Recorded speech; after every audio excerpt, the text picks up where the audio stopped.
இந்தியாவின் தமிழகத்தில் இன்று மிக கனமழை பெய்யவுள்ளதாக வானிலை ஆய்வு மையம் தெரிவித்துள்ளது. கடந்த சில நாட்களாக தமிழகத்தில் பெரும்பாலான மாவட்டங்களில் கோடை மழை பெய்து வருகின்றது. கோவை, நீலகிரி, நெல்லை, தென்காசி, கன்னியாகுமரி, மதுரை, ராமநாதபுரம், தஞ்சாவூர், திண்டுக்கல் உள்ளிட்ட பல மாவட்டங்களிலும் கனமழை பெய்து வருகின்றது. இந்த நிலையில் இந்திய வானிலை ஆய்வு மையம் இன்று மிக கனமழை பெய்வதற்கான ஆரஞ்சு நிற எச்சரிக்கையை விடுத்துள்ளது.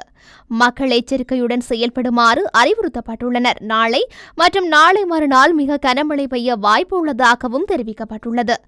மேலும் இன்றும் நாளையும் அதிக கனமழை பெய்வதற்கான சிவப்பு நிற எச்சரிக்கையானது கேரளாவிற்கு விடுக்கப்பட்டுள்ளமை குறிப்பிடத்தக்கது. ஹெலிகாப்டர் விபத்தில் ஈரான் ஜனாதிபதி மரணமடைந்த நிலையில் அதற்கும் தங்களுக்கும் தொடர்பில்லை என இஸ்ரேல் தரப்பு தெரிவித்துள்ளதாக ஒரு செய்தி வெளியாகியுள்ளது.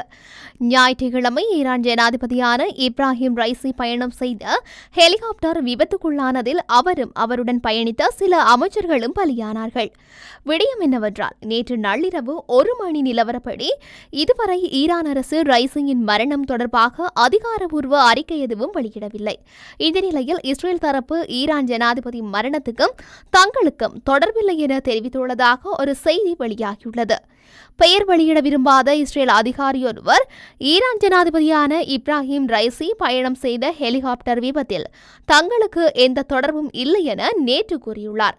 அது நாங்கள் அல்ல என அவர் கூறியதாக ஒரு குறிப்பிட்ட ஊடகம் தெரிவித்துள்ளது. ஈரானிய முன்னாள் ஜனாதிபதி இப்ராஹிம் ரைசி உலங்கு வானூர்தி விபத்தில் உயிரிழந்த சம்பவம் பெரும் சோகத்தை ஏற்படுத்தியிருந்தாலும் ஈரானில் உள்ள மற்றொரு தரப்பினர் அதனை கொண்டாடி வருகின்றனர். முன்னாள் ஜனாதிபதி ரைசியின் மரணத்தை பட்டாசு வெடித்தும் மது விருந்தளித்தும் கொண்டாடுவது தற்போது விவாத பொருளாகியுள்ளது. ஈரான் ஜனாதிபதியாக தேர்ந்தெடுக்கப்பட்ட பிறகு ரைசி மிகவும் கொடூரமானவர் என்று குற்றம் சாட்டப்பட்டார்.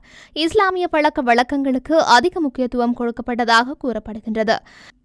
ஈரான் போரின் போது பிடிபட்ட கைதிகளை ரைசி கொடூரமாக தூக்கிலிட்டதாகவும் தனது எதிர்ச்சிகர ஆட்சிக்கு எதிராக போராடியவர்களை கடுமையாக தண்டித்ததாகவும் குற்றச்சாட்டுகள் உள்ளன. இதனால் ஈரான் மக்கள் ரைசிக்கு கடும் எதிர்ப்பு தெரிவித்துள்ளதாக உள்ளூர் ஊடகங்களில் தொடர்கதைகள் வெளியாகி வருகின்றன. இந்த பின்னணியில் தான் அவரது மரணத்தை ஈரான் மக்கள் கொண்டாடி வருவதாக தெரிவிக்கப்பட்டுள்ளது. தைவானில் புதிய ஜனாதிபதியாக வில்லியம் லாய் இன்று பதவியேற்றார். இந்த ஆண்டு ஜனவரி மாதம் நடந்த தேர்தலில் வில்லியம் லாய் வெற்றி பெற்றார். தைபேயில் உள்ள ஜனாதிபதி அலுவலக கூட்டத்தில் ஆயிரக்கணக்கான மக்கள் முன்னிலையில் பதவி பிரமாணம் நடைபெற்றது. பதவியேற்பு விழாவை அடுத்து ராணுவ அணிவகுப்பு நடத்தப்பட்டது. நாட்டுப்புற கலைகளும் நிகழ்ச்சி நடத்தினர். தைவானில் தேசிய கொடியுடன் ராணுவ ஹெலிகாப்டர்கள் பறக்கும் பயணத்தை நடத்தின. தைவான் பகுதி தங்களுக்கு சொந்தமானது என சீனா கூறி வருகின்றது தெரிந்தே அந்த நாட்டுக்கு எதிராக சீனா தனது ராணுவ பலத்தை பலமுறை பயன்படுத்தி வருகின்றது. இந்த நிலையில் வில்லியம் லாய் தனது முதல் உரையில் தங்கள் நாட்டுக்கு எதிரான ராணுவ நடவடிக்கைகளை நிறுத்துமாறு சீனாவை கேட்டுக்கொண்டார். சீனாவின் ஆத்திரமூட்டும் செயல்கள் உலக அமைதி மற்றும் ஸ்திரத்தன்மைக்கு மிக பாரிய சவாலாக மாறி வருகின்றது என்றார். தைவானில் ஒரு வளமான ஜனநாயகம் விரைவில் வரும் என்று லாய் கூறினார். ஜனநாயகம், அமைதி மற்றும் சகோதரத்துவம் தைவானின் ஒரு பகுதியாகும். மனித உரிமைகள் குறியீட்டில் தனது நாடு முன்னேறியுள்ளது என்றார். தைவானை அரசியல் ரீதியாகவும் ராணுவ ரீதியாகவும் அச்சுறுத்துவதை சீனா நிறுத்த வேண்டும் என்று அவர் கேட்டுக்கொண்டார். ஜனாதிபதி வில்லியம் லாய் மற்றும் துணை ஜனாதிபதி சியாபி கிம் ஆகியோர் மேடையில் ஆடி பாடினர். இஸ்ரேல் பிரதமர் பெஞ்சமின் நெதன்யாகுவிற்கு எதிராக பிடியாணை பிறப்பிக்கப்பட வேண்டும் என்ற சர்வதேச குற்றவியல் நீதிமன்றத்தின் சட்டத்தரணியின் கோரிக்கைக்கு அமைய ஜனாதிபதி ஜோ பைடன் கண்டனம் வெளியிட்டுள்ளார். இஸ்ரேல் பிரதமர் பெஞ்சமின் நெதன்யாகு மற்றும் ஹமாஸ் அமைப்பின் தலைவர் யாத் சின்வார் ஆகியோருக்கு எதிராக போர்க்குற்றம் தொடர்பில் பிடியாணை பிறப்பிக்கப்பட வேண்டும் என சர்வதேச குற்றவியல் நீதிமன்றத்தின் சட்டத்தரணி கரீம் ஏ கான்சிகே நேற்று திங்கட்கிழமை சர்வதேச குற்றவியல் நீதிமன்றத்திடம் கோரியிருந்தார். அத்துடன் இஸ்ரேலிய பாதுகாப்பு அமைச்சர் ஜோசப் கல்டம் மற்றும் ஹமாஸ் அமைப்பின் முக்கிய தலைமைகளான முகமது திபாய், இப்ராஹிம் அல் மஜ்ரி, ஹமாஸின் ராணுவ பிரிவின் தளபதி உள்ளிட்ட சிலருக்கு எதிராகவும் பிடியாணை பிறப்பிக்கப்பட வேண்டும் என கோரிக்கை விடுக்கப்பட்டது. அனைத்து மனிதர்களின் உயிர்களுக்கும் சமம் என்பதை உறுதிப்படுத்துவதற்காக இந்த கோரிக்கை விடுத்ததாக சட்டத்தரணி தெரிவித்திருந்தார். இந்த நிலையில் நெத்தன்யாகு தனக்கு எதிரான சட்டத்தரணியின் குற்றச்சாட்டுகளை அவமானம் என்று இஸ்ரேல் மீதான தாக்குதல் என்றும் ஆவேசமாக கூறியுள்ளார். மேலும் ஹமாஸுக்கு எதிரான இஸ்ரேலின் போர் முன்னெடுக்கப்படும் என அவர் தெரிவித்துள்ளார். இதேவேளை இஸ்ரேலிய தலைவர்களுக்கு எதிராக பிடியாணை பிறப்பிக்கப்பட வேண்டுமென்ற கோரிக்கை மூர்க்கத்தனமானது என பைடன் கண்டனம் தெரிவித்துள்ளார்.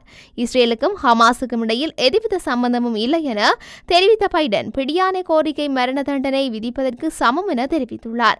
இந்த நீதிமன்ற நடவடிக்கை காசா மோதலை நிறைவுக்கு கொண்டு வருவதற்கான போர் நிறுத்த பேச்சுவார்த்தைகளுக்கு தீங்கு விளைவிக்கும் என அமெரிக்க வெளியுறவுத்துறை செயலாளர் ஆண்டனி பிளிங்கன் எச்சரித்துள்ளார். இதேவேளை ஹமாஸ் அமைப்பு சட்டத்தரணியின் கோரிக்கைக்கு கண்டனம் வெளியிட்டதாக தெரிவிக்கப்பட்டுள்ளது. எவ்வாறாயினும் சட்டத்தரணியின் கோரிக்கை மற்றும் சாட்சியங்களை பரிசீலித்து இந்த விடயம் தொடர்பில் தீர்மானம் எட்டுவதற்கு சுமார் 2 மாதங்கள் எடுக்கும் என சர்வதேச ஊடகங்கள் செய்தி வெளியிட்டுள்ளன.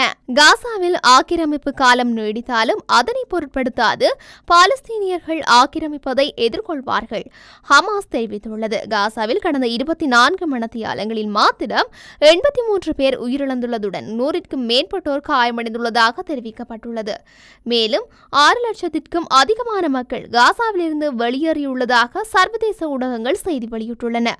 கடந்த வருடம் அக்டோபர் மாதம் 7ஆம் தேதி ஹமாஸ் இஸ்ரேல் மீது தாக்குதல் மேற்கொண்டதை அடுத்து 36,000க்கும் மேற்பட்டோர் உயிரிழந்துள்ளனர். மேலும் காயமடைந்தவர்களின் எண்ணிக்கையும் 80,000ஐ கடந்தது. இதேவேளை காசா மீதான இஸ்ரேலின் போருக்கு எதிராக இந்தோனேஷியாவில் பலஸ்தீன ஆதரவு ஆர்வலர்கள் போராட்டம் மேற்கொண்டனர். இளவரசி கேட்டுக்கு புற்றுநோய் கண்டறியப்பட்டது பின் மீண்டும் பணிக்கு திரும்ப இருக்கின்றார். அவர் அதனை உறுதி செய்யும் வகையில் இளவரசர் வில்லியம் இளவரசி கேட் தம்பதியர் சமூக ஊடகமான எக்ஸில் செய்தி ஒன்றை பகிர்ந்துள்ளார்கள். ஜனவரி மாதம் அறுவை சிகிச்சை ஒன்றிற்காக மருத்துவமனையில் அனுமதிக்கப்பட்டிருந்த இளவரசி கேட் பின்னர் வெளியிட்ட வீடியோ ஒன்றில் தனக்கு புற்றுநோய் கண்டறியப்பட்டுள்ளதாக தெரிவிக்க அவரது ரசிகர்கள், நலம் விரும்பிகள் மற்றும் பிரித்தானிய மக்கள் அதிர்ச்சியடைந்தார்கள். இளவரசி புற்றுநோய்க்காக சிகிச்சை பெற்று வரும் நிலையில் தனது மாமனாரான மன்னர் சார்ல்ஸை போலவே சிகிச்சையின் நடுவிலேயே பணிக்கு திரும்ப அவரும் முடிவு செய்துள்ளது போல் தெரிகின்றது. இளவரசர் வில்லியம் மற்றும் இளவரசி கேட் சமூக ஊடகமான எக்ஸில் வெளியிட்டுள்ள ஒரு செய்தி தன் கணவருடன் இணைந்து கேட் மீண்டும் பணிக்கு திரும்புவதை உறுதி செய்துள்ளது.